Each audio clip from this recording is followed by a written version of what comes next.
السلام علیکم دوستوں، میرا نام ہے داؤد اور آپ دیکھ رہے ہیں ریئلٹی ٹیلز۔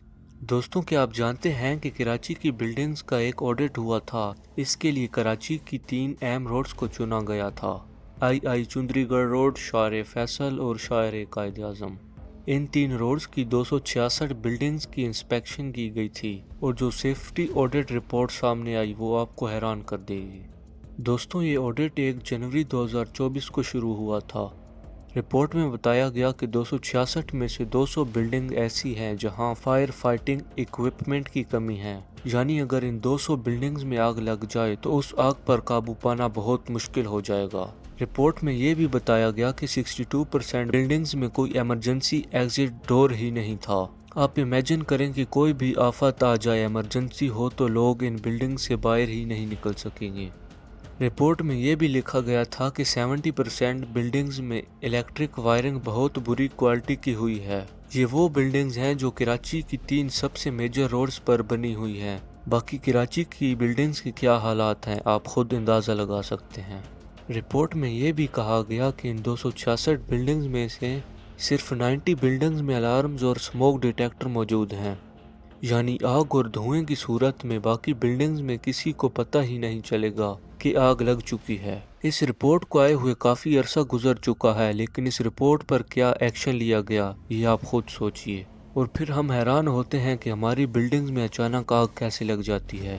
دنیا بھر میں ایسے واقعات ہوتے ہیں، لیکن ان واقعات کو ہینڈل کیسے کیا جاتا ہے یہ بہت ضروری ہے۔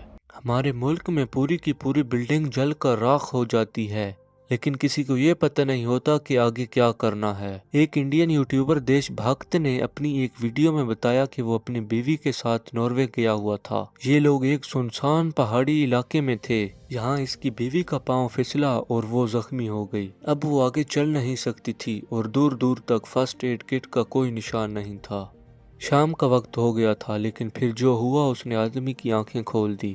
سب سے پہلے کچھ لوگوں نے ان دونوں کی مدد کی اور انہیں ایک ہٹ میں لے گئے۔ یہاں انہیں کھانا اور پانی دیا گیا اور پھر 113 پر کال کی گئی۔ 113 ناروے کا نیشنل ریسکیو نمبر ہے۔ کال کے بعد ان دونوں کی لوکیشن ٹریس کر لی گئی اور صرف 10 منٹ میں بتایا گیا کہ مدد بھیجی جا رہی ہے۔ کچھ دیر بعد 3 ڈاکٹرز کی ایک ٹیم وہاں پہنچ گئی، جنہوں نے بیوی کے پیر کو ویکیوم بیگ میں رکھ دیا۔ کچھ دیر بعد 12 لوگوں کی ایک اور ٹیم آ گئی اور انہوں نے معافی مانگی کہ تھوڑی دیر ہو گئی۔ بتایا گیا کہ ہیلی کاپٹر آنے والا تھا، لیکن ایک بڑی ایمرجنسی کی وجہ سے اسے کہیں اور بھیجنا پڑا۔ اب یہ لوگ بیوی کو نیچے لے جانے لگے۔ دوستوں، یہ مدد کرنے والے لوگ ناروے کے عام شہری تھے، لیکن ایک آرگنائزڈ ایمرجنسی سسٹم کا حصہ تھے۔ جہاں کہیں بھی ایمرجنسی ہوتی ہے لوگ فوراً وہاں پہنچ جاتے ہیں۔ یہ ساری کہانی سنانے کا مقصد یہ ہے کہ حادثے ہر جگہ ہوتے ہیں، لیکن ان سے نپٹنے کا سسٹم ہونا بہت ضروری ہے۔ اب بات کرتے ہیں گول پلازا کی۔ یہ ایک شاپنگ سینٹر تھا جہاں 20 سے زیادہ لوگ جان سے جا چکے ہیں اور کئی درجن سے زیادہ لوگ زخمی ہیں۔ فائر فائٹرز کو 24 گھنٹے سے زیادہ آگ بجھانے میں وقت لگ گیا۔ گول پلازا میں 1200 دکانیں موجود تھی۔ لوگوں کی روزی روٹی، محنت کی کمائی، سب کچھ ایک ہی دن میں تباہ ہو گیا۔ بلڈنگ کولیپس کر گئی۔ وینٹیلیشن کا بھی سخت مسئلہ تھا، جس کی وجہ سے ریسکیو مشکل ہو گیا۔ آگ زیادہ اس لیے پھیلی کیونکہ یہاں پلاسٹک، فوم، کپڑے اور پرفیومز کی دکانیں تھیں۔ ہونا تو یہ چاہیے تھا کہ ایسی بلڈنگ کی ایکسٹرا سیفٹی ہوتی، لیکن پہلے والی رپورٹ دیکھ کر لگتا ہے کہ کسی کو پرواہ ہی نہیں۔ گول پلازا تقریباً مکمل تباہ ہو چکا ہے۔ کرینز کے ذریعے ملبہ ہٹایا جا رہا ہے تاکہ مزید لاشیں نکالی جا سکیں۔ بہت سے لوگ اپنی فیملی کے واحد کفیل تھے اور ان کے ساتھ ان کی فیملیز بھی برباد ہو گئیں۔ اندر بچوں کا آواز بھی آتا ہے، ایک بچہ تھا اس کا آواز بہت دکھ دے رہا ہے ابھی بھی۔ ہم نے کل نیند بھی نہیں کیا، وہ بولا ابو بچاؤ، یہ آواز ہم سن کے اپنا کانوں سے سنا ہے ہم نے خود ہی۔ میں نے اپنی سروس میں پہلی بار دیکھا ہے کہ مارکیٹ جل رہی ہے اور ہم کھڑے ہیں بے بس۔ کیوں؟